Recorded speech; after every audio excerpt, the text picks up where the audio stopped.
Students, you all are most welcome in this class of Hansadhwani IS group. In last class, we studied about the climate, the definition of the climate, impact of the climate, elements of the climate, and factor of the climate. All these topics we covered. Today, our important topic is atmosphere, its origin, composition and structure. तो मेरे प्यारे बच्चों, आज की class में हम लोग वायुमंडल के बारे में पढ़ेंगे। वायुमंडल की उत्पत्ति कैसे हुई, वायुमंडल का कंपोजिशन अर्थात संघटन क्या है, और वायुमंडल का स्ट्रक्चर क्या है, वायुमंडल की संरचना क्या है। तो अगर हम आज के टॉपिक की शुरुआत करें तो आज के टॉपिक को हम नाम दे सकते हैं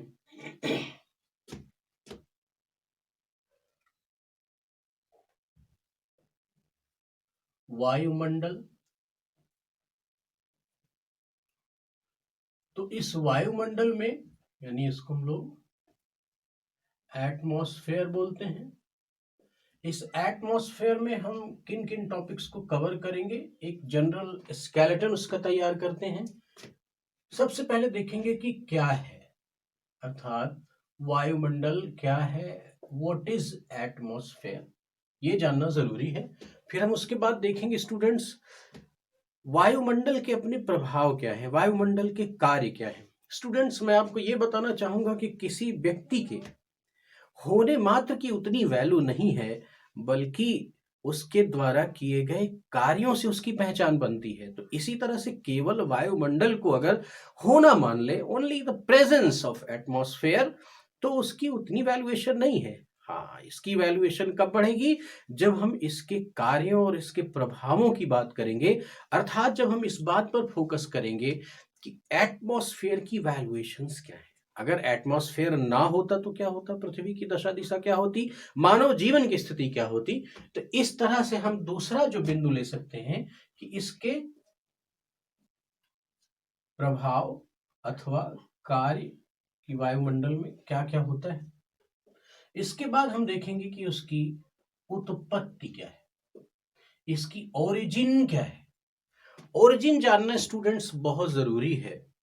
प्रायः मैंने देखा है कि एटमॉस्फेयर की क्लासेस में लोग ओरिजिन को स्किप कर देते हैं, लेकिन स्टूडेंट्स आप जैसा जानते हैं कि मेरा उद्देश्य है ना कि केवल आपको पढ़ाऊं, बल्कि आपके अंदर एक बोध उत्पन्न करूं, विषय विशेष का एक परसेप्शन क्रिएट करूं, ताकि आप समझ के साथ उसको अपनी अंतर आत्मा में ग्रहण भी कर सके, अपने नए विचार भी आप क्रिएट कर सके। और नए विचार कब होंगे, जब हम बोधगम्य होंगे किसी विषय विशेष के प्रति।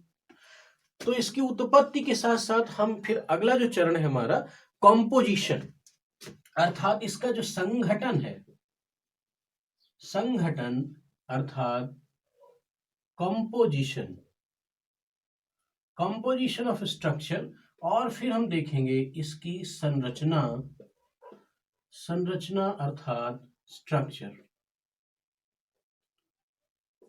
स्टूडेंट्स, मेरा एक मोटो है कि प्री डिफाइंड बोर्ड्स पर पहले से चीजें बना के मैं ना रखूं, बल्कि ऑन क्लासेस इसी समय आपको मैं सब कुछ करके दिखाऊं, ताकि आपका जो मस्तिष्क है वो उस रूप में तैयार हो सके कि आप चीजों को समझ सकें कि कैसे कंटेंट को डेवलप किया जा रहा है। ये मेरा उद्देश्य है। इसीलिए मैं अपने बोर्ड को, व्हाइट बोर्ड को बिल्कुल ब्लैंक रखता हूं। क्लास स्टार्ट करने से पहले जो कुछ भी कंटेंट आप देखेंगे वो क्लास स्टार्टिंग के ही ड्यूरेशन में देखेंगे। ये मेरी स्ट्रेटजी है। तो स्टूडेंट्स, जनरली हम लोग इन टॉपिक्स पर आज अध्ययन करेंगे।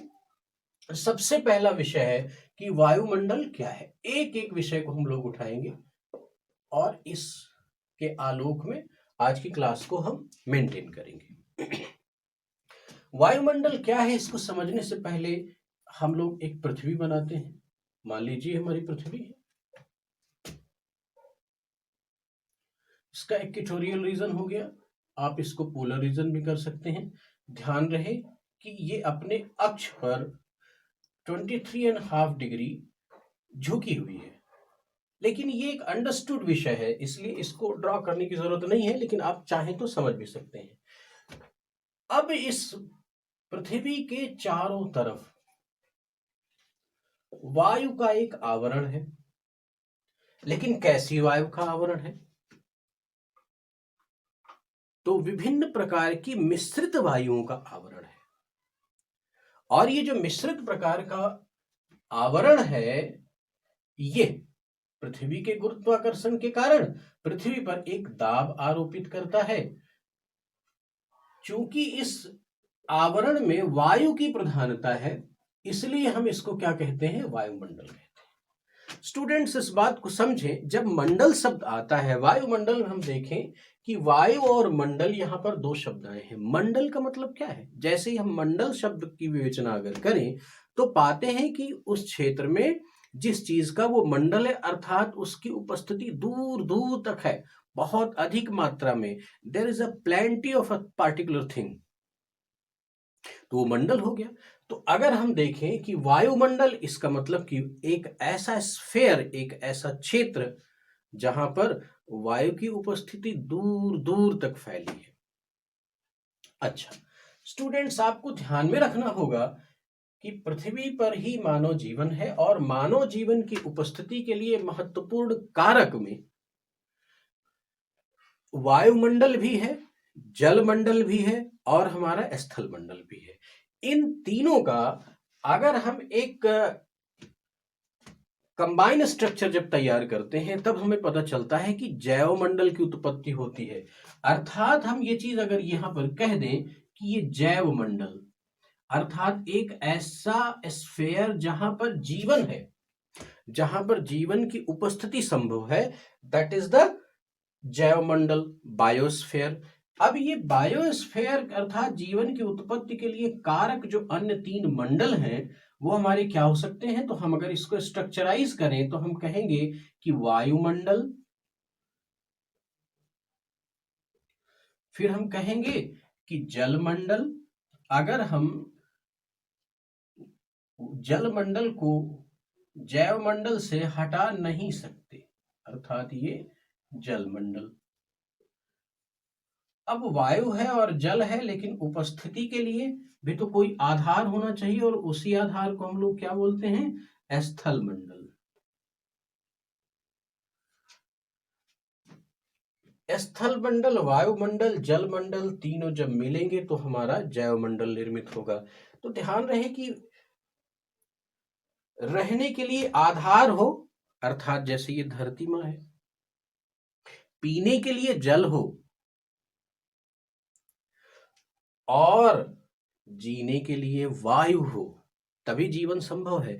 अर्थात सबसे इंपॉर्टेंट फैक्टर जो हमारा आता है वो है हमारी एयर, यानी वायु। अगर एयर प्रदूषित हो जाए तो हमारा जीवन खतरे में आ जाता है, इसलिए वायुमंडल का इंपॉर्टेंस बहुत ज्यादा है। तो इस बात को हम समझें कि पृथ्वी के चारों तरफ फैला हुआ जो एक ये गैसीय आवरण है, लेकिन ये कैसा गैसीय आवरण है? मिश्रित गैसों का आवरण है, भिन्न भिन्न प्रकार की गैसों का आवरण है। इसी को हम लोग वायुमंडल बोलते हैं। अच्छा, हमें ध्यान में रखना है कि वायुमंडल हजारों किलोमीटर ऊर्ध्वाधर यानी धरातल से ऊपर तक फैला हुआ है, लेकिन सर्वाधिक डेंस कहां पर है? 30 से 32 किलोमीटर पर। 30 से 32 किलोमीटर ऊंचाई तक ये सर्वाधिक घनत्व है, इसका सर्वाधिक घनीभूत है, ये सर्वाधिक डेंस है। अच्छा, एक चीज और ध्यान में रखना है कि ये जो वायुमंडल है, अभी मैं कंपोजिशन में जाऊंगा तो ये चीज बताऊंगा कि क्या इस वायुमंडल में वायु भी है? तो हम देखते हैं कि नहीं। इस एटमॉस्फेयर में केवल वायु नहीं है, बल्कि इसमें उपस्थित जो तत्व हैं, अगर हम कह दें कि वायु, वायु के साथ जल भी है और जल के साथ साथ इसमें ठोस कण भी हैं। अर्थात देखा जाए तो पदार्थ की तीनों अवस्था, अर्थात गैस, अर्थात द्रव और ठोस, ये तीनों अवस्थाएं इसमें पाई जा रही हैं। लेकिन ध्यान रखें कि ये तीनों चीजें दिखती तो है नहीं। वायु के साथ जल समाया हुआ है। इस तरह से हमने देखा कि वायुमंडल, जलमंडल और स्थल मंडल के संयोग से जीवन की उपस्थिति की जो अनुकूल दशाएं हैं वो बनती हैं और जैव मंडल का कॉन्सेप्ट आता है। एक शब्द और आता है, वो एक लाइन बहुत इंपॉर्टेंट है जो आपको अपने दिमाग में रखनी है। ये हमारी पृथ्वी है, ये हमारा सूर्य है,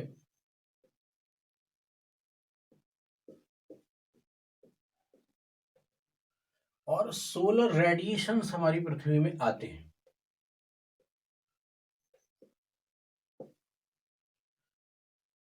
तो ये जब सोलर रेडिएशंस आएंगे तो ये जो इसके चतुर्दिक छाया हुआ वायुमंडल है इससे होकर आएंगे, ये ध्यान में रखना है। हमारे वायुमंडल से ही हो करके सोलर रेडिएशंस आते हैं।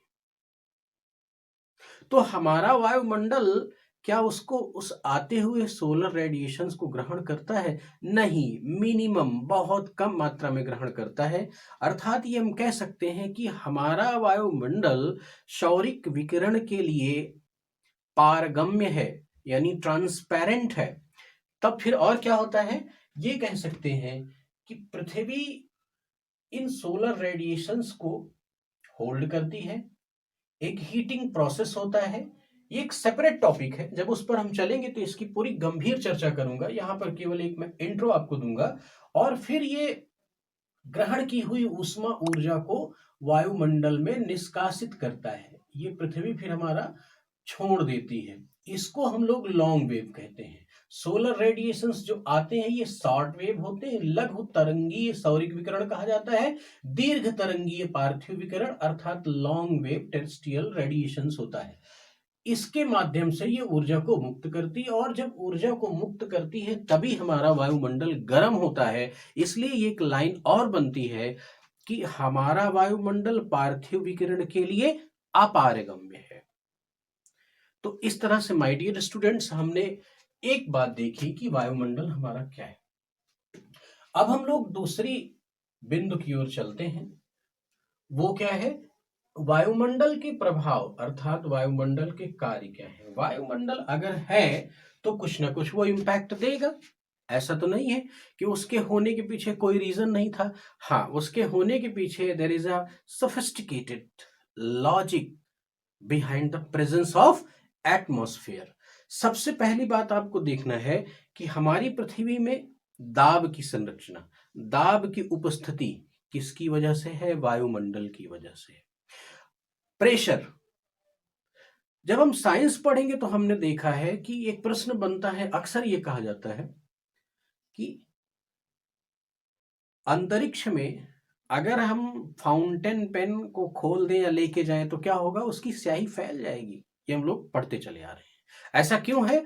Due to the low pressure. ऐसा ही है, पृथ्वी पर ऐसी घटना क्यों नहीं होती? क्योंकि पृथ्वी पर पर्याप्त मात्रा में प्रेशर है। तो वायुमंडल का प्रभाव और कार्य, यानी वायुमंडल की उपस्थिति से जो पहली महत्वपूर्ण घटना घटती है वो है दाब की उपस्थिति, प्रेशर की उपस्थिति।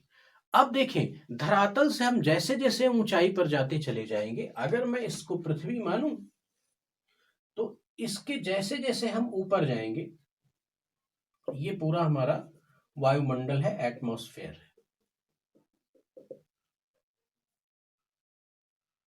इसके, ये पृथ्वी का जो धरातल है, ऐसे समझ लें, यूं ऊपर जैसे जैसे हम आएंगे, या यूं कहें कि ऐसे ऐसे जब हम ऊपर जाएंगे तो दाब की स्थिति में परिवर्तन होता है।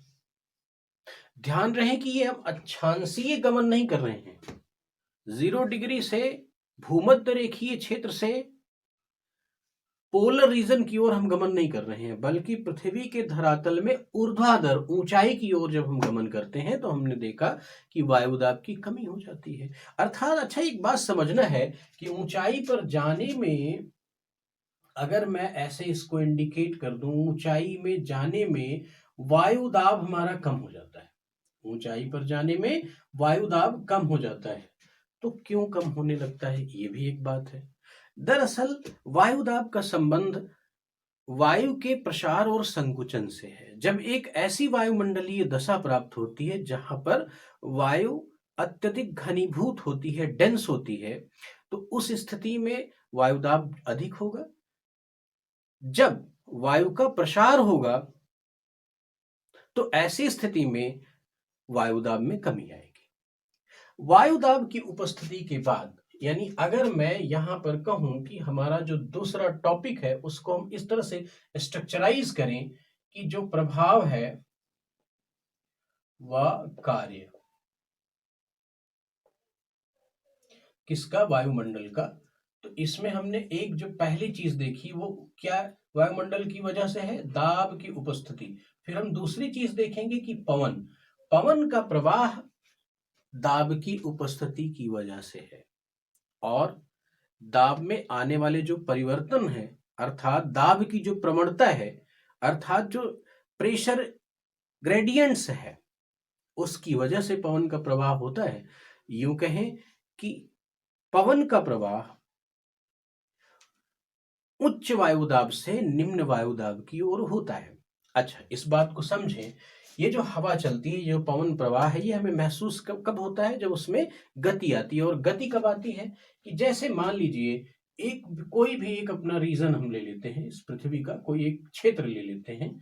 इस क्षेत्र पर अगर हाई प्रेशर बना है और इस क्षेत्र पर अगर लो प्रेशर बना है, मान लीजिए इस क्षेत्र पर लो प्रेशर बना है, तो जो पवन का प्रवाह होगा वो किधर होगा, हाई प्रेशर से लो प्रेशर की ओर होगा।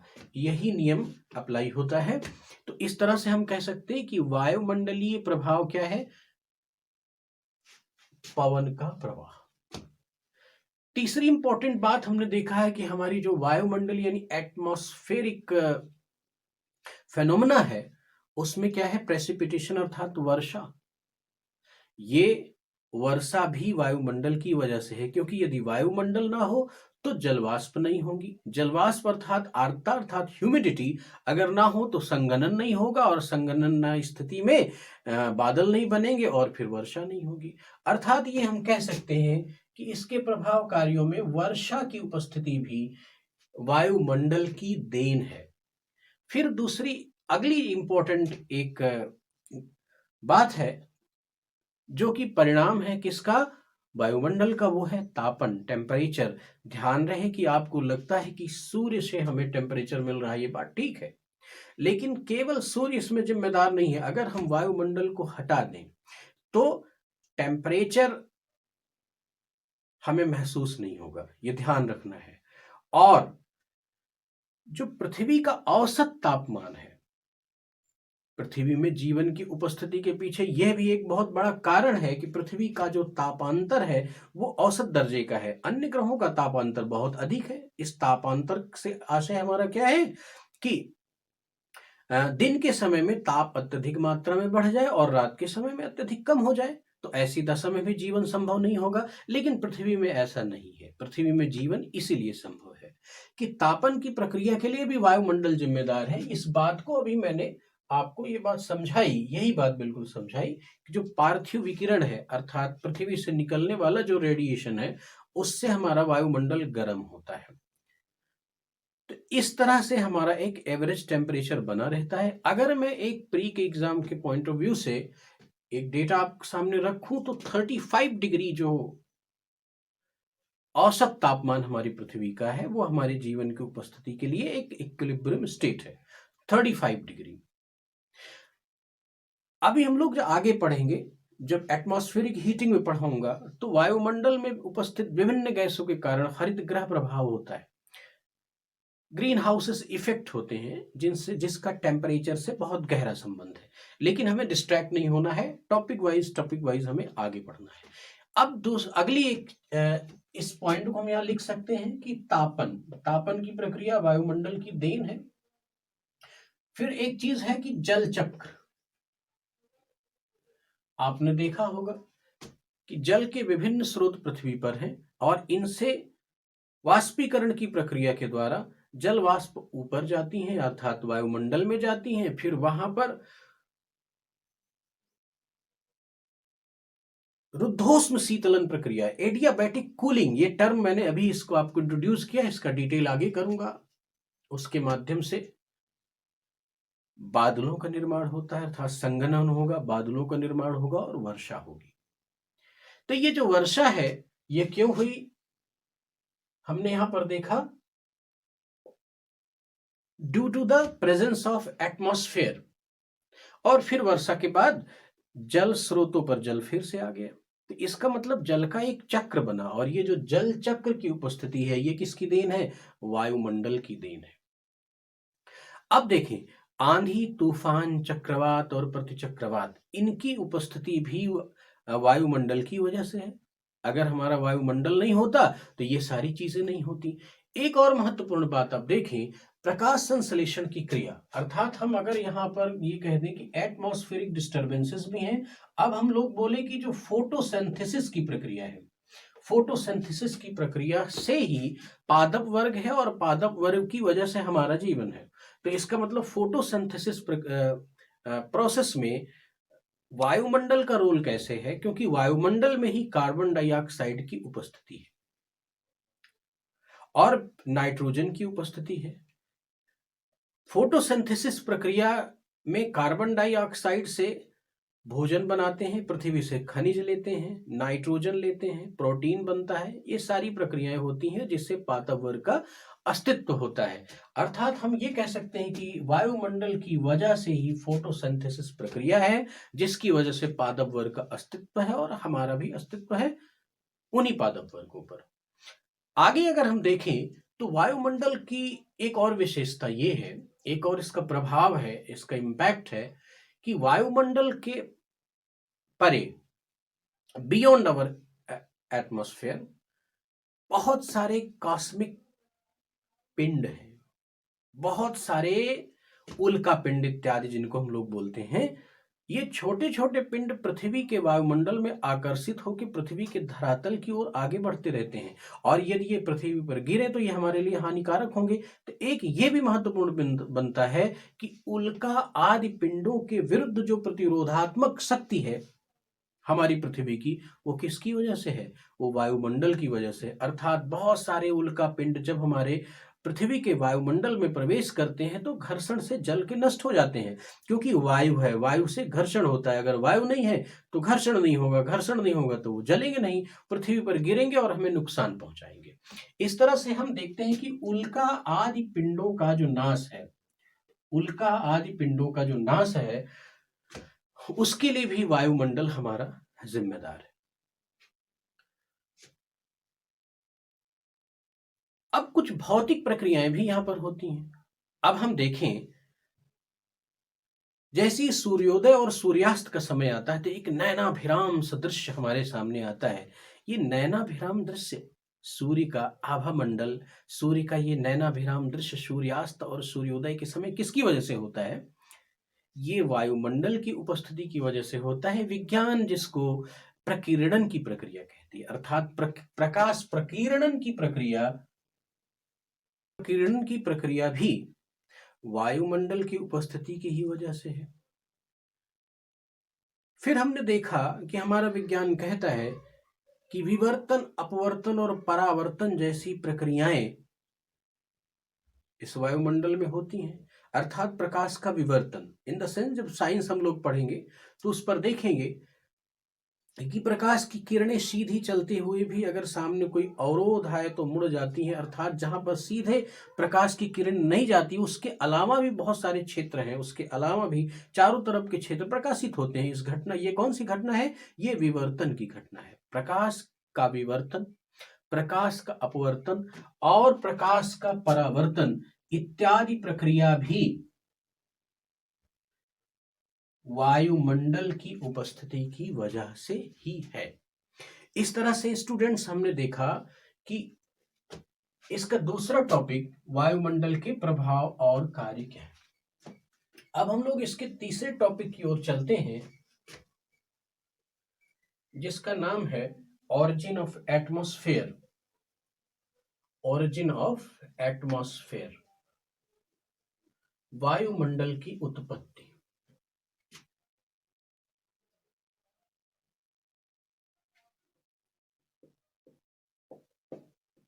वायुमंडल की उत्पत्ति।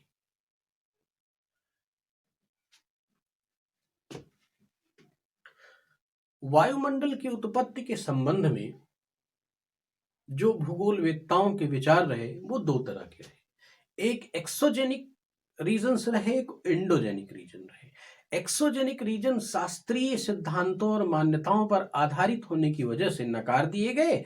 एंडोजेनिक रीजन्स के भूगार्भिक और वैज्ञानिक प्रमाण होने की वजह से उनको भूगोल ने स्वीकार किया।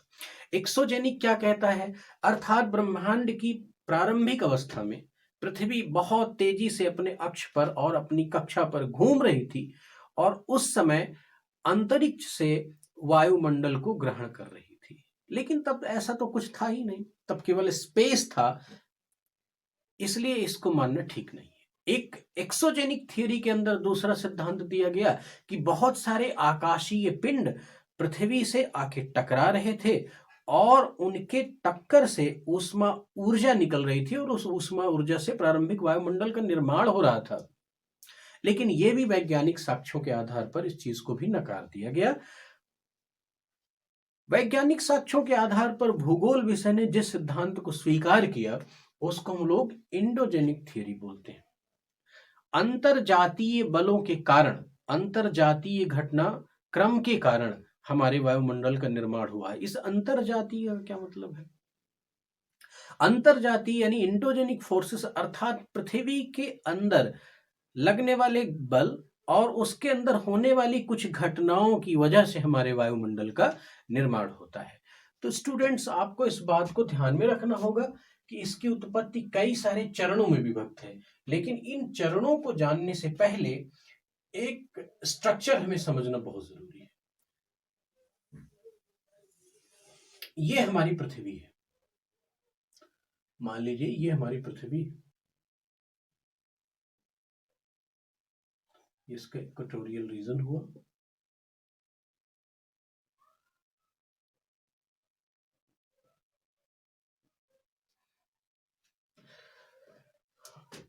अगर मैं इस पृथ्वी के इंटीरियर को रिप्रेजेंट करना चाहूं तो सबसे नीचे कोर है,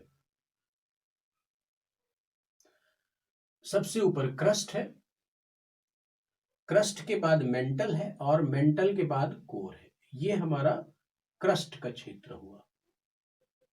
अगर मैं आपको दिखाऊं तो ये क्रस्ट हो गया। फिर उसके बाद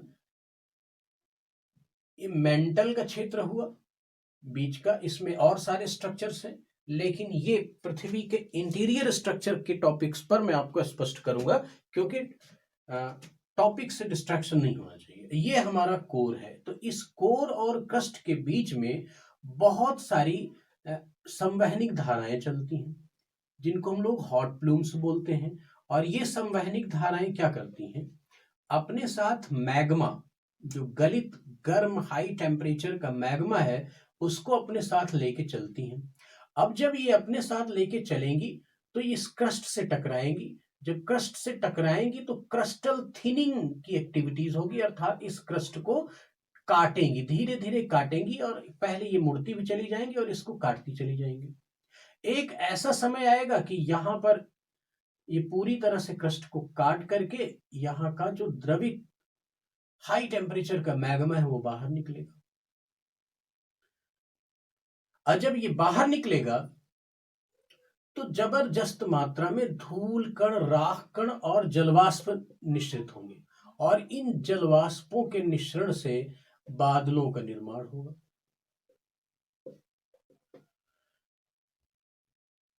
इसी तरह से यहां पर भी बादलों का निर्माण होगा। फिर ये बादल एक ऐसा समय आएगा जब भारी वर्षा करेंगे। फिर वो वर्षा का जल कहां जाएगा, हमारी पृथ्वी पर ही जाएगा।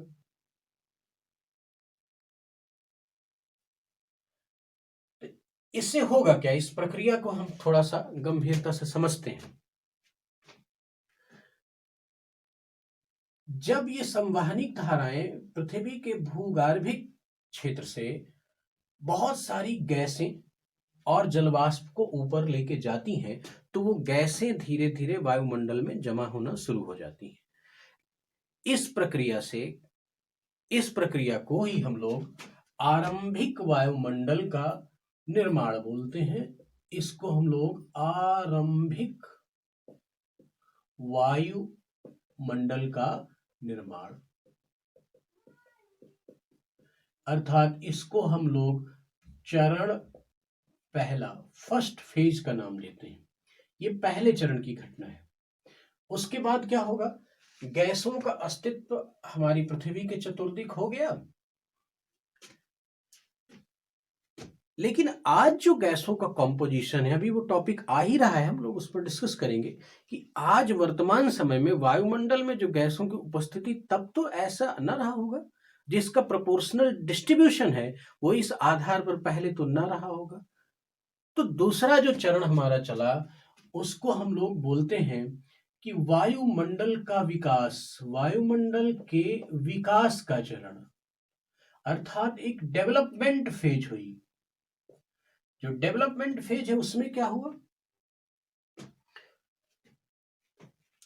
इस संवहनिक प्रक्रिया से ये जो टेक्टोवॉल्केनिक इरप्शन हो रहा था, बहुत सारे ज्वालामुखी विस्फोट हुआ, यहां हुआ, यहां हुआ, हर जगह क्रिस्टल थिनिंग के बाद वो हॉट प्लूम्स बाहर निकली और एक बहुत बड़ी मात्रा में वॉल्केनिक इरप्शंस हुए। तो उस वॉल्केनिक इरप्शन से जो जलवाष्प निकली तो वो संघनित होकर बादल बने। फिर इन पर सूर्य की अल्ट्रावायलेट रेज पड़ी। जब सूर्य की अल्ट्रावायलेट रेज जब पड़ी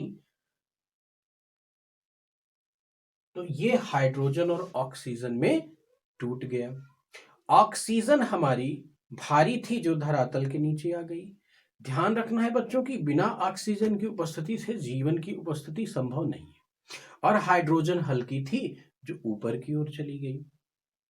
तो इस तरह से पहले से ही नाइट्रोजनी और कार्बन वाली गैसें उपस्थित हैं, हाइड्रोजन और ऑक्सीजन की भी उपस्थिति हो रही है।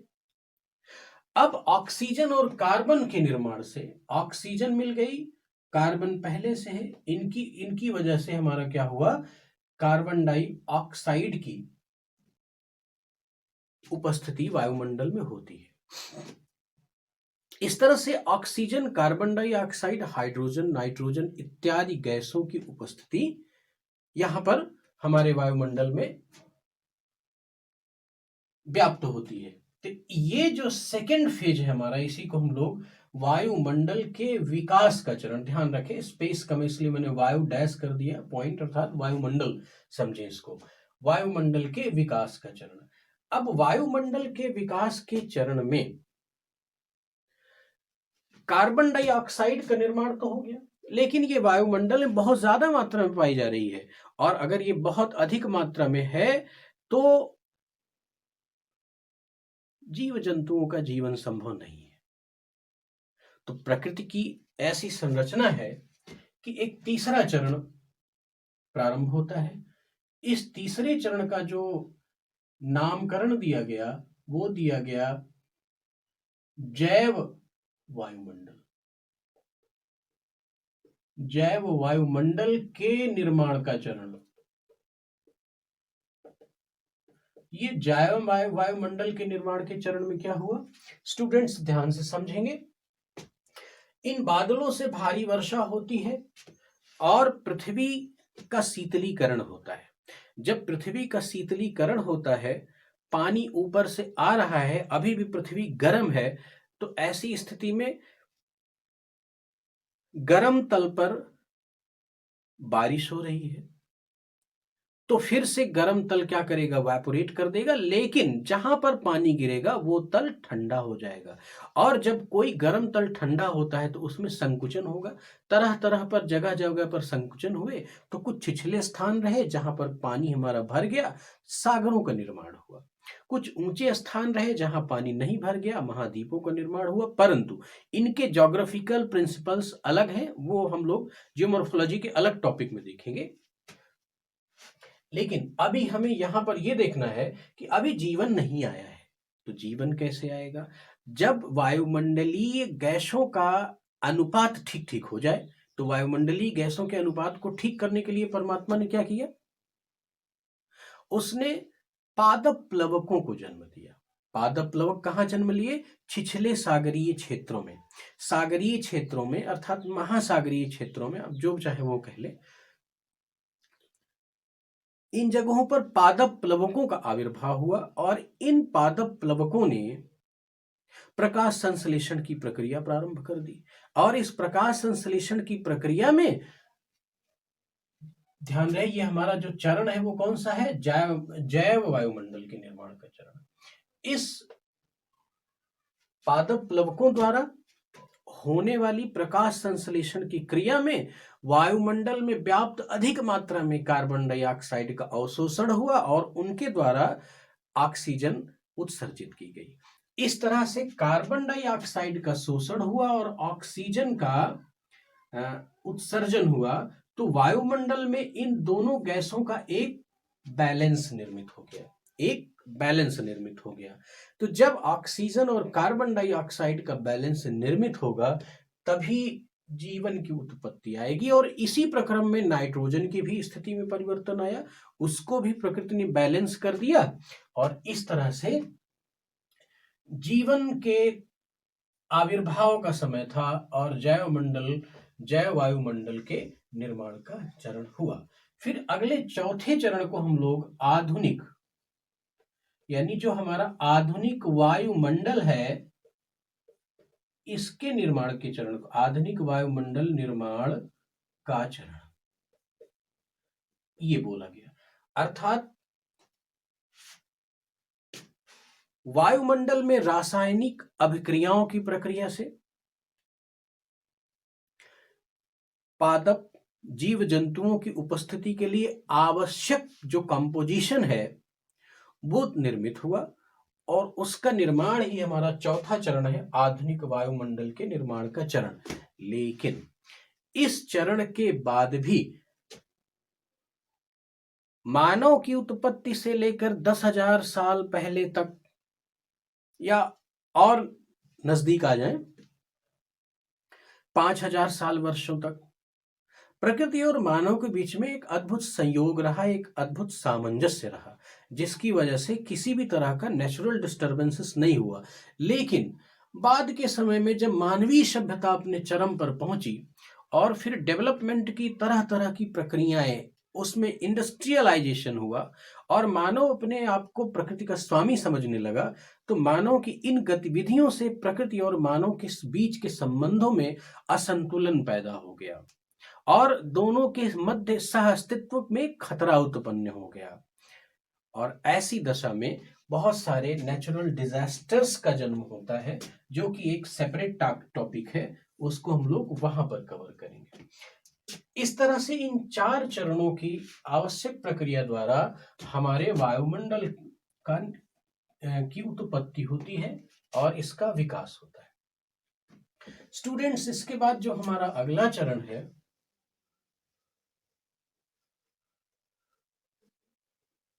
वो है कॉम्पोजिशन अर्थात संघटन। लेकिन कॉम्पोजिशन किसका?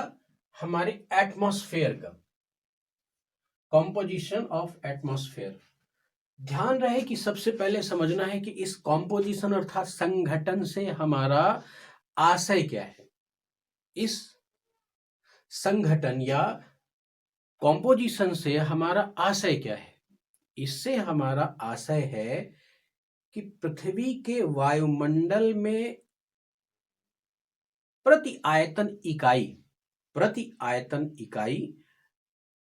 में गैसों का जो आनुपातिक उपस्थिति है, अर्थात प्रति इकाई आयतन में जो प्रोपोर्शनल रिप्रेजेंटेशन ऑफ गैसेस है, वो हमारा क्या कहलाता है? कॉम्पोजिशन। अर्थात हमारे वायुमंडल के प्रति आयतन इकाई में कितनी मात्रा में, कितने प्रतिशत हमारी कौन सी गैस उपस्थित है। और इसके साथ साथ हम ये भी देखेंगे कि इस कॉम्पोजिशन में क्या हमारी केवल गैसें ही हैं?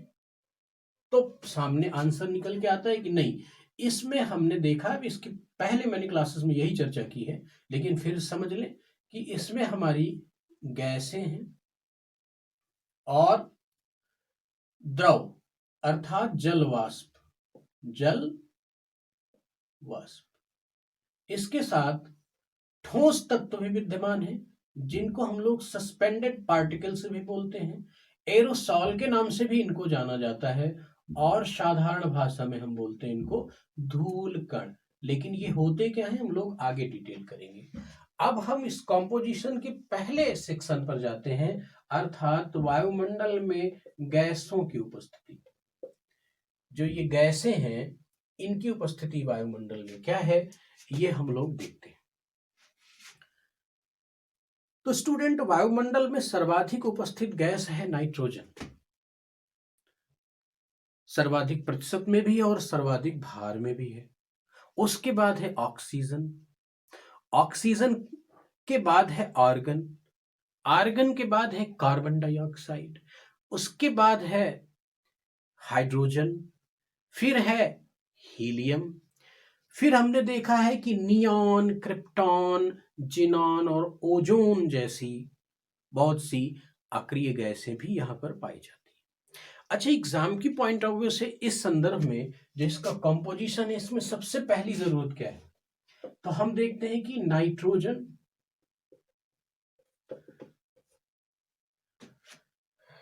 ध्यान रहे कि नाइट्रोजन सर्वाधिक भारी गैस भी है, सर्वाधिक प्रतिशत में भी इसकी उपस्थिति है, और सर्वाधिक भारांश भी हमारे वायुमंडल में नाइट्रोजन का ही है।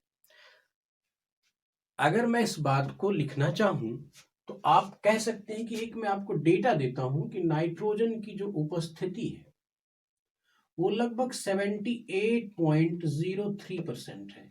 स्टूडेंट्स, इस डेटा को संभवतः एग्जैक्ट याद करना होगा, क्योंकि बहुत सारे ऐसे एग्जाम्स हैं जहां पर ये इनको आजकल एग्जैक्ट डेटा भी पूछ लिए जा रहे हैं, तो आपकी एक अच्छी तैयारी होनी चाहिए।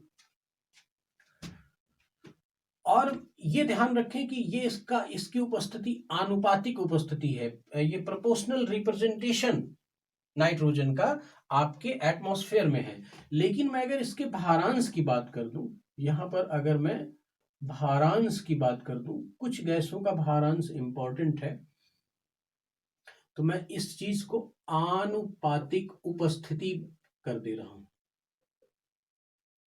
आप अपनी नोट्स में इसको सही ढंग से लिख लेंगे। ये आनुपातिक उपस्थिति है और ये भारांश है।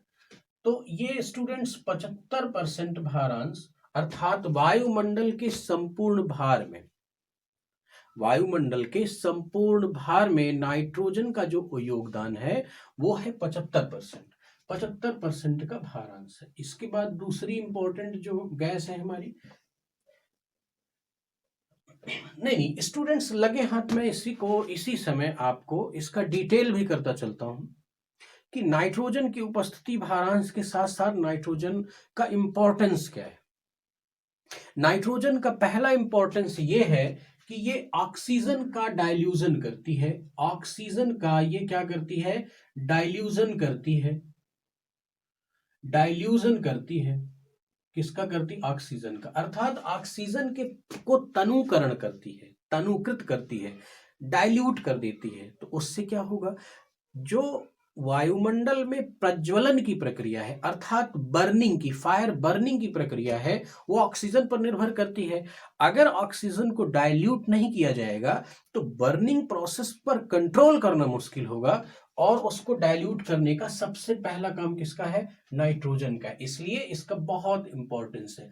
दूसरी चीज इसका ये क्या है कि देखिए, जीवों में, पादपों में और मानव दोनों में, लेकिन मानव सीधे इसको नहीं प्राप्त करता, बल्कि पादप इसको सीधे ग्रहण करते हैं। कहां से ग्रहण करते हैं, हमारी पृथ्वी से ग्रहण करते हैं। अर्थात यहां पर एक और नई विचारधारा जन्म लेती है, एक नया शब्द जन्म लेता है, वो है fixation of nitrogen in our soil. हमारी मिट्टी में नाइट्रोजन का फिक्सेशन हो जाता है। कैसे होता है, एक नाइट्रोजन चक्र है, एक प्रक्रिया है, लेकिन अभी यहां पर समझे नाइट्रोजन की इंपॉर्टेंस। तो उनको हमारे जो पादप जगत के पौधे हैं, वृक्ष हैं, प्राणी हैं, वो क्या करते हैं, उसको अडॉप्ट करते हैं। तो उसको अडॉप्ट करके क्या करते हैं, प्रोटीन का संश्लेषण करते हैं। अर्थात जो प्रोटीन सिंथेसिस है, प्रोटीन संश्लेषण, नाइट्रोजन प्रोटीन संश्लेषण में भाग लेती है। तो इस तरह से इतने फीचर्स इसके इंपॉर्टेंट नाइट्रोजन के रहे। अगली जो हमारी गैस है वो क्या होगी, ऑक्सीजन।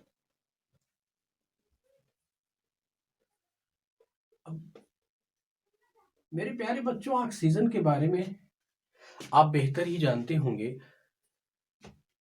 खाने को कम मिले, पानी भी पीने के लिए थोड़े दिन ना मिले, तब भी जीवन चल जाएगा। लेकिन वायु जीवन की महत्वपूर्ण इकाई है, और उस वायु के साथ ऑक्सीजन हमारे मानव जीवन की, अर्थात मानव जीवन और जीव जंतुओं के जीवन, जीवधारियों के जीवन के लिए सर्वाधिक महत्वपूर्ण है ऑक्सीजन गैस। तो ऑक्सीजन की जो हमारी उपस्थिति है, पहले हम उस चीज को समझ लें। इसकी उपस्थिति 20.99% है। इसको सामान्यतः कभी कभी 21% में भी इंडिकेट कर देते हैं।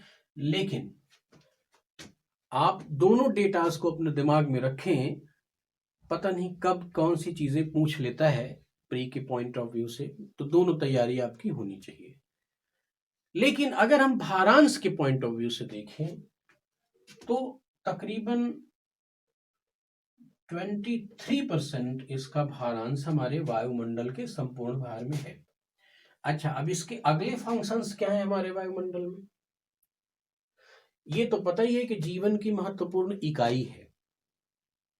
लेकिन एक चीज और जान लें कि हमारी पृथ्वी पर, अर्थात हमारे वायुमंडल में जो भी बर्निंग प्रोसेस है, प्रज्वलन की जो प्रक्रिया है, वो संपूर्ण प्रज्वलन की प्रक्रिया किसकी उपस्थिति में होती है? प्रज्वलन की प्रक्रिया ऑक्सीजन की उपस्थिति में, ऑक्सीजन की उपस्थिति में प्रज्वलन की प्रक्रिया होती है। और जीवधारियों में कौन कौन? मानव एवं जंतु वर्ग के लिए श्वसन की प्रक्रिया में सर्वाधिक महत्वपूर्ण गैस कौन सी है? ऑक्सीजन। अच्छा, ये साइंस का विषय है, लेकिन मैं हल्का सा आपको एक इंट्रोडक्शन देता हूं कि ऑक्सीजन हमारे अंदर जाके करती क्या है। जैसे ही हमारे अंदर ऑक्सीजन जाती है तो हृदय द्वारा एकत्रित अशुद्ध रक्त को फेफड़े में प्रवाहित किया जाता है, और वहां पर उपस्थित ऑक्सीजन उसको जला देती है। अर्थात उसमें जितनी भी इम्प्योरिटीज हैं उनको जला करके रक्त को शुद्ध कर देती है, और फिर वो शुद्ध रक्त हमारे सभी अंगों में प्रवाहित हो जाता है। तो ये प्रक्रिया बाधित हो जाए अगर ऑक्सीजन की उपस्थिति ना हो। ध्यान रहे कि जब भी आप पर्वतारोहण करते हैं तो देखें कि एल्टीट्यूड के साथ साथ, ऊंचाई के साथ साथ ऑक्सीजन की मात्रा में कमी आती जाती है, और उनको अपने साथ ऑक्सीजन के सिलेंडर ले जाने पड़ते हैं। अर्थात ये हम कह सकते हैं कि जीवन की महत्वपूर्ण इकाई है हमारी ऑक्सीजन। उसके बाद जो अगला क्रम आता है हमारे वायुमंडल में, वो हम देख लें, उसका बहुत इंपॉर्टेंस नहीं है, लेकिन वो है आर्गन। आर्गन की जो उपस्थिति है वो 0.93%। इसको एग्जैक्ट रट लेंगे क्योंकि इस समय एग्जाम में इसका चलन है। कार्बन डाइऑक्साइड के एग्जैक्ट प्रोपोर्शन की वैल्यूज को पूछा गया है, और इसके भी पूछे जाने की पूरी संभावना है। 0.93% इसका प्रोपोर्शनल प्रेजेंटेशन है, और अगर हम भारांश में कहें तो 1.5% भारांश आर्गन का हमारे वायुमंडल में है। इस तरह से हमने देखा नाइट्रोजन, ऑक्सीजन और आर्गन। नाइट्रोजन, ऑक्सीजन और आर्गन के बाद अगली इंपॉर्टेंट जो उपस्थिति है, वो उपस्थिति के क्रम में अगर आप जाएंगे तो कार्बन डाइऑक्साइड, यानी कार्बन डाइऑक्साइड। इस कार्बन डाइऑक्साइड की जो हमारी प्रोपोर्शनल प्रेजेंटेशन है वो है 0.03%। भारांश में इसकी वैल्यूज को जानना बहुत जरूरी नहीं है, क्योंकि बहुत ही मिनिमम इसका योगदान होगा, पार्टिसिपेशन होगा। लेकिन ये जानने जरूरी है कि इसकी उपस्थिति, आनुपातिक उपस्थिति प्रति आयतन इकाई में कितनी है, 0.03%। अब अगर हम कार्बन डाइऑक्साइड के कार्यों की बात करें तो नाइट्रोजन और ऑक्सीजन के बाद तीसरी सबसे महत्वपूर्ण गैस है। अब क्यों महत्वपूर्ण है? क्योंकि हमारा जीवन पेड़ पौधों पर टिका हुआ है, और पेड़ पौधों का जीवन कार्बन डाइऑक्साइड पर टिका हुआ है। कार्बन डाइऑक्साइड की उपस्थिति में ही पेड़ पौधे फोटोसिंथेसिस की प्रक्रिया करते हैं और अपने लिए भोजन बनाते हैं, और उसे ही हम भी ग्रहण करते हैं और हमारा भी जीवन चलता है। इसके अलावा वायुमंडलीय तापन की एक प्रक्रिया है।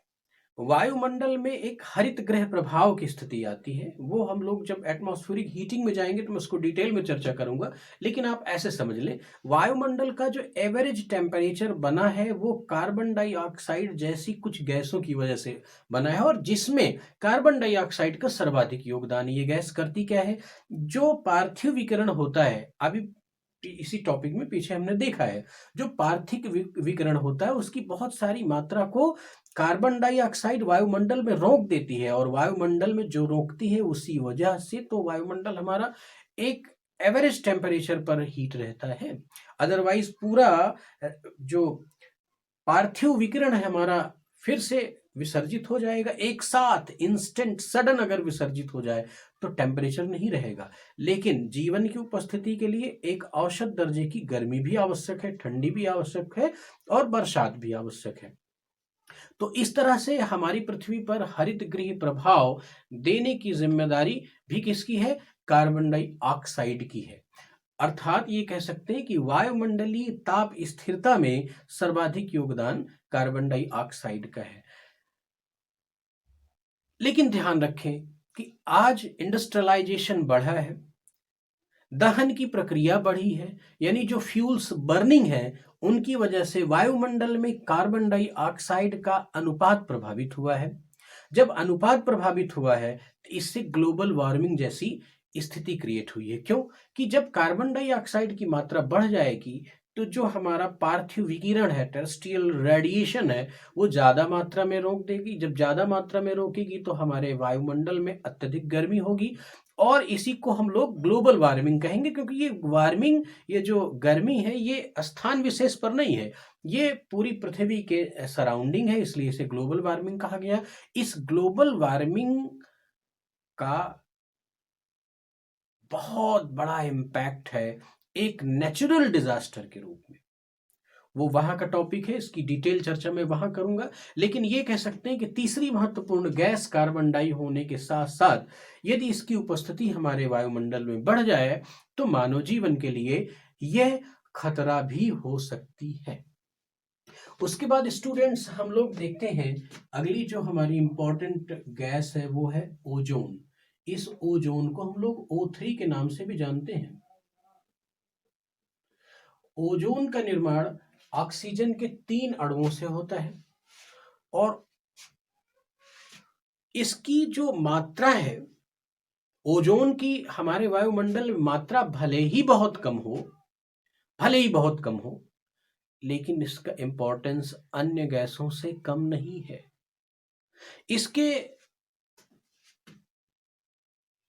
इसकी उपस्थिति का जो प्रतिशत है उससे क्वेश्चंस बहुत कम आएंगे, लेकिन इसकी फंक्शनैलिटी से क्वेश्चंस बहुत बार आते हैं कि दरअसल ओजोन परत करता क्या है। ओजोन परत के फंक्शन का इंपॉर्टेंस ये है कि इस पर मानव जीवन निर्भर है, ऐसा बोला गया है। वो कैसे? सूर्य से आने वाली बहुत सारी ऐसी किरणें हैं जो मानव जीवन के लिए या पृथ्वी के धरातल पर व्याप्त जीव जंतु और पादप समुदाय के लिए खतरनाक है।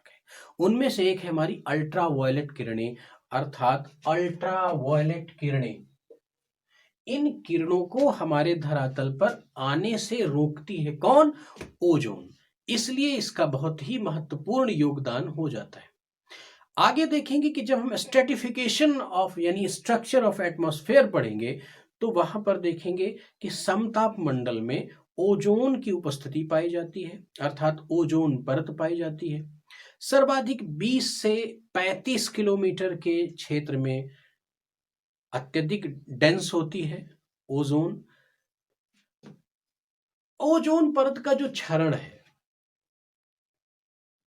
हमारे विलासी जीवन की वजह से है। हमारे विलासी जीवन में रेफ्रिजरेटर, कूलिंग सिस्टम इत्यादि को अडॉप्ट किया है, रैपिडली अडॉप्ट किया है। और इन गैसों से जो इन इंस्ट्रूमेंट से जो CFCs हैं, क्लोरोफ्लोरोकार्बन, इन गैसों के उत्सर्जन से ओजोन परत का भारी मात्रा में क्षरण होता है, ओजोन परत को भारी मात्रा में नुकसान होता है। इसके साथ साथ आगे हम देखेंगे कि क्षोभ मंडल के ऊपर समताप मंडल है और समताप मंडल पर वायुमंडलीय प्रक्रियाएं, जो एटमॉस्फेरिक फेनोमेना है, यानी हम लोग कह सकते हैं कि एटमॉस्फेरिक डिस्टर्बेंसेस, जैसे कि आंधी है, तूफान है, चक्रवात है, प्रतिचक्रवात है, इत्यादि घटनाक्रम बहुत कम मात्रा में होते हैं और वहां पर वायुमंडल शांत होता है। तो इस स्थिति में जो फाइटर प्लेन्स हैं ये समताप मंडल में प्रायः उड़ाए जाते हैं, क्षोभ मंडल की ऊपरी सीमा और समताप मंडल की निचली सीमा में। लेकिन ध्यान रहे कि जो फाइटर प्लेन है ये नाइट्रोजन ऑक्साइड जैसी गैसों को उत्सर्जित करते हैं और ये फाइटर प्लेन से उत्सर्जित होने वाली नाइट्रोजन ऑक्साइड गैस अत्यधिक मात्रा में हानिकारक है। किसके लिए? ओजोन परत के लिए। इसलिए ओजोन परत के संरक्षण की जिम्मेदारी भी हम मानव की है। अगर हम मानव जीवन को इस सस्य श्यामला धरती पर सुरक्षित और संरक्षित करना चाहते हैं तो हमें अपने विलासीपूर्ण आदतों पर कंट्रोल करके ओजोन संरक्षण की प्रक्रिया में 4 कदम आगे बढ़ाना होगा। इसके बाद हम लोग देखते हैं हाइड्रोजन। हाइड्रोजन एक हल्की गैस है, लेकिन इससे एक प्रश्न बन सकता है कि इसकी उपस्थिति तो हमारे वायुमंडल में इसका जो प्रोपोर्शनल प्रेजेंटेशन है वो है 0.01%। यहां से ये क्वेश्चन बन सकता है। हाइड्रोजन बहुत हल्की गैस है, इसलिए ये वायुमंडल के ऊपरी तल पर चली जाती है और लगभग 1100 किलोमीटर के ऊपर हाइड्रोजन व्याप्त होती है। इस हाइड्रोजन के अलावा अन्य अक्रिय गैसें भी हम पाई जाती हैं, जैसे कि नियॉन, क्रिप्टॉन, ज़ेनॉन इत्यादि। नियॉन, क्रिप्टॉन, ज़ेनॉन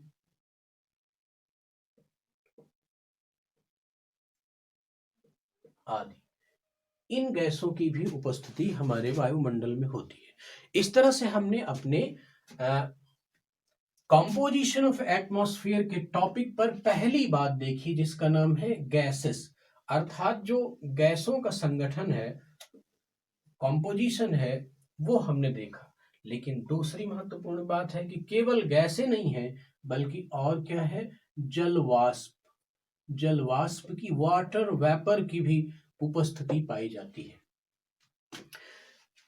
जलवाष्प की उपस्थिति मानव जीवन के लिए आवश्यक है। क्यों आवश्यक है? क्योंकि जलवाष्प की उपस्थिति में ही संघनन की प्रक्रिया के बाद बादलों का निर्माण होगा और फिर वर्षण प्रक्रिया होगी। अर्थात अगर हमारे वायुमंडल में जल वाष्पों की उपस्थिति कम हो जाए तो वर्षण की प्रक्रिया कम हो जाएगी। अगर वर्षण की प्रक्रिया प्रभावित हुई तो मरुस्थलीकरण की प्रक्रिया हो जाएगी। अगर वर्षण की प्रक्रिया प्रभावित हुई तो हमारा एग्रीकल्चरल एक्टिविटीज प्रभावित हो जाएगा। जब एग्रीकल्चरल सेक्टर प्रभावित होगा तो मानव का यानी जनजीवन भी प्रभावित हो जाएगा। इसका मतलब जलवाष्प भी जीवन में बहुत महत्वपूर्ण रोल अदा करती है। ध्यान रहे कि जलवाष्प के बारे में हमें यह जानना जरूरी है कि लगभग 90% जलवाष्प, लगभग 90% जलवाष्प 8 किलोमीटर की ऊंचाई तक प्राप्त होती है। 8 किलोमीटर की ऊंचाई तक प्राप्त होती। ये महत्वपूर्ण डेटा है। पॉइंट प्री के पॉइंट ऑफ व्यू से, प्रीलिम के पॉइंट ऑफ व्यू से। और इसमें भी 2 किलोमीटर की ऊंचाई तक सर्वाधिक घनी होती है,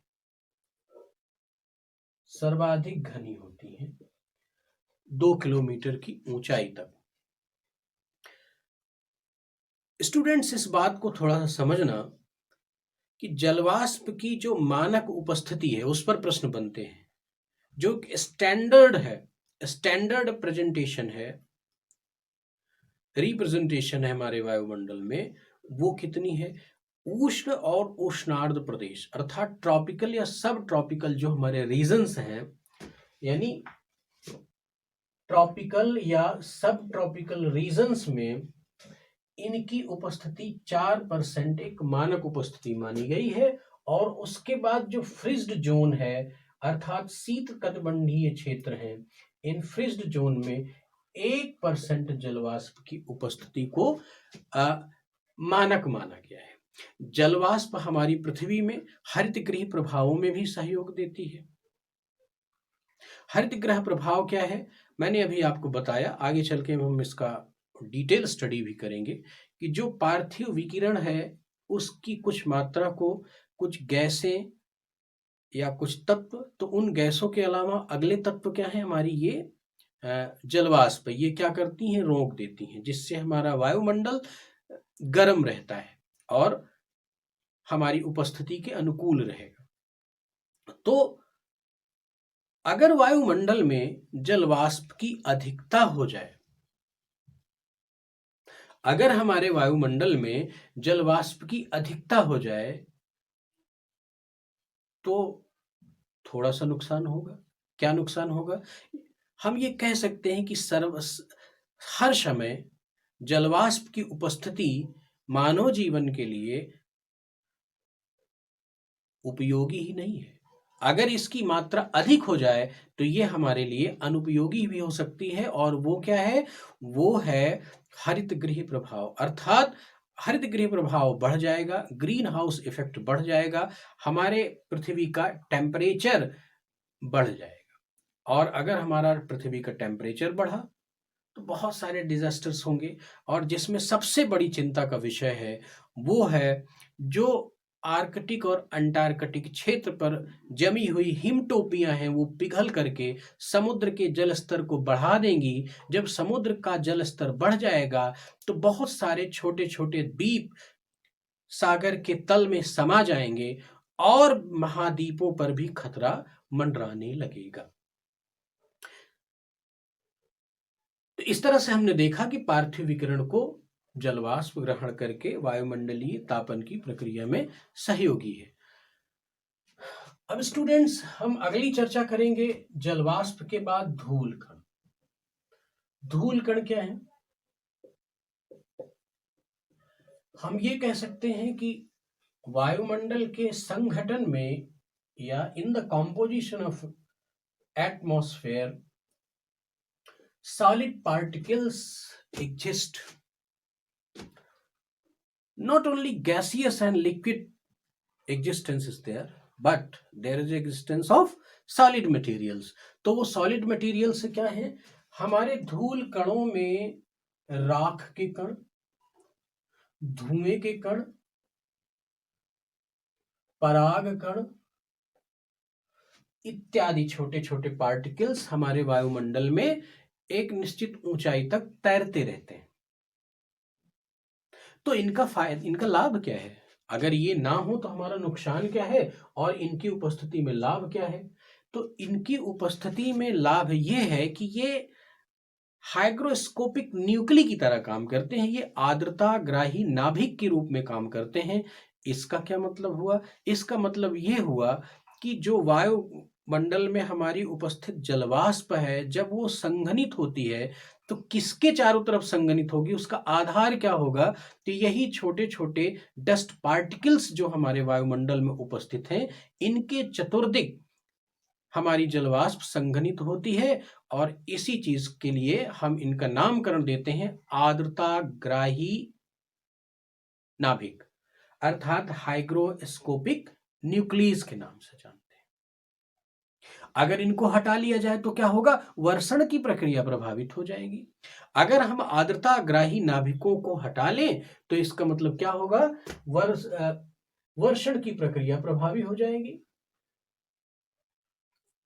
हम ये चीज यहां पर अगर इसके इंट्रोडक्शन में लिख सकते हैं कि इनको हम लोग क्या कहते हैं, आर्द्रताग्राही नाभिक। आर्द्रताग्राही नाभिक हाइग्रोस्कोपिक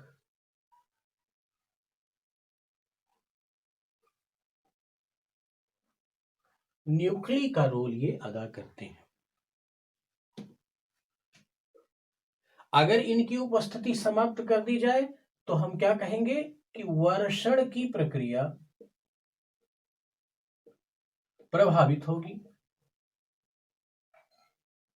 वर्षण की प्रक्रिया प्रभावित होगी। फिर स्टूडेंट्स, हमने देखा है कि डस्ट पार्टिकल्स की उपयोगिता प्रकाश के अपवर्तन, परावर्तन, विवर्तन और प्रकीर्णन में भी है। जब मैंने इफेक्ट ऑफ एटमॉस्फेयर या वायुमंडल के प्रभाव और कार्यों की चर्चा की थी तो उसमें मैंने बताया था कि कुछ भौतिक प्रक्रियाएं भी होती हैं, और वो क्या है, उनमें इन्हीं की चर्चा की थी।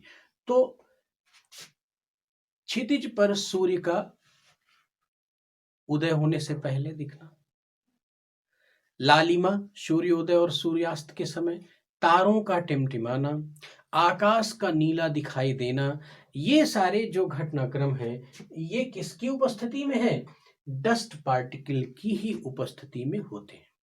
अच्छा, अब एक बात ये समझें कि यदि डस्ट पार्टिकल हमारे वायुमंडल में ज्यादा हो जाए तो हर समय फायदा ही करेगा, नहीं, कभी कभी नुकसानदेह भी होगा। और आज इसकी सबसे ज्यादा चर्चा है क्योंकि वायुमंडलीय प्रदूषण बढ़ रहा है, वायु प्रदूषण बढ़ रहा है। क्यों बढ़ रहा है, क्योंकि इंडस्ट्रियलाइजेशन बढ़ रहा है, ट्रांसपोर्टेशन बढ़ रहा है। तो चिमनियों और वाहनों से निकलने वाले धुएं से, पराली जलाने से निकलने वाले धुएं की वजह से वायुमंडल में डस्ट पार्टिकल की मात्रा बढ़ती जा रही है। इसकी चर्चा अक्सर हमने देखा है कि 2.5 पीएम की चर्चा बहुत बार आई है। 2.5 पार्टिकुलेट मटेरियल, पार्टिकुलेटेड मटेरियल्स को हम लोग एसपीएम के नाम से भी जानते हैं, जिसको हम लोग सस्पेंडेड पार्टिकुलेट मटेरियल भी बोलते हैं। इसकी मात्रा बढ़ती जा रही है। तो इसकी मात्रा बढ़ने से क्या हो रहा है, वायु प्रदूषण हो रहा है। कैसे हो रहा है, मानव जीवन के श्वसन में बाधा पड़ रही है, फेफड़े संबंधी बीमारियां हो रही हैं। इनकी उपस्थिति में अगर ज्यादा तीव्र वृद्धि हो जाए तो कैंसर जैसी समस्याएं भी उत्पन्न हो रही हैं। अर्थात हम ये कह सकते हैं कि हमारे वायुमंडल में उपस्थित धूल कणें आर्द्रताग्राही नाभिक के रूप में यदि लाभकारी हैं तो इनकी मात्रा में वृद्धि होने से वायु प्रदूषण का भी जन्म होता है। तो स्टूडेंट, आज की क्लास को यहीं पर विराम देना होगा। कॉम्पोजिशन ऑफ एटमॉस्फेयर के बाद जो हमारा अगला टॉपिक है वो है स्ट्रक्चर ऑफ एटमॉस्फेयर। ये हम लोग नेक्स्ट क्लास में करेंगे क्योंकि समय ज्यादा हो गया है।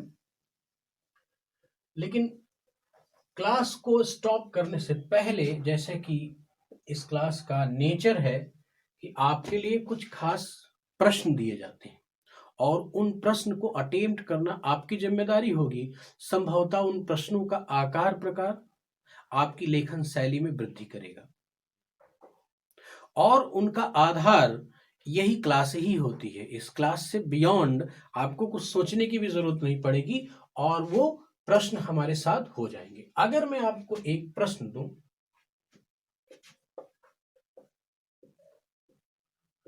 पृथ्वी के वायु मंडल के क्रमिक विकास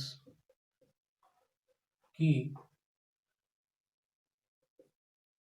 व्याख्या करते हुए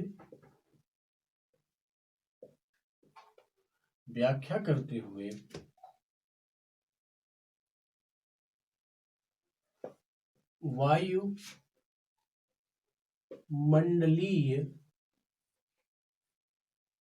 प्रभावों को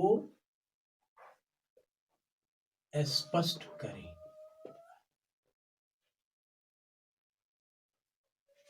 वायुमंडलीय प्रभावों को स्पष्ट करें। आई होप कि इस क्वेश्चन के जितने भी पार्ट हैं वो सबके सब इस क्लास में बाखूबी डिस्क्राइब किए गए हैं। एक मैं और प्रश्न बड़ा इंपॉर्टेंट बनाता हूं।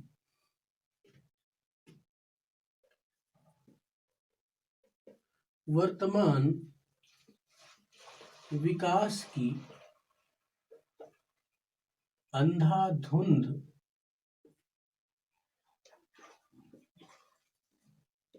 दौड़ ने वायुमंडलीय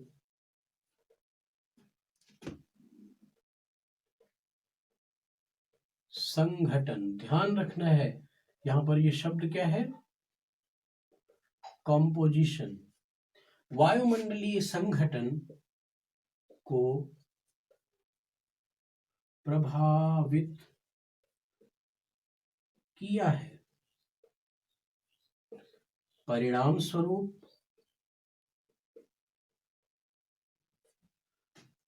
प्रभावित किया है, परिणाम स्वरूप। तो ध्यान रखना है कि इसका जो परिणाम है वो केवल एक ही रूप में नहीं है कि केवल वायु का प्रदूषण हो रहा है, नहीं, वायु के प्रदूषण के साथ हम ये लिखेंगे कि परिणाम स्वरूप वायु प्रदूषण और प्राकृतिक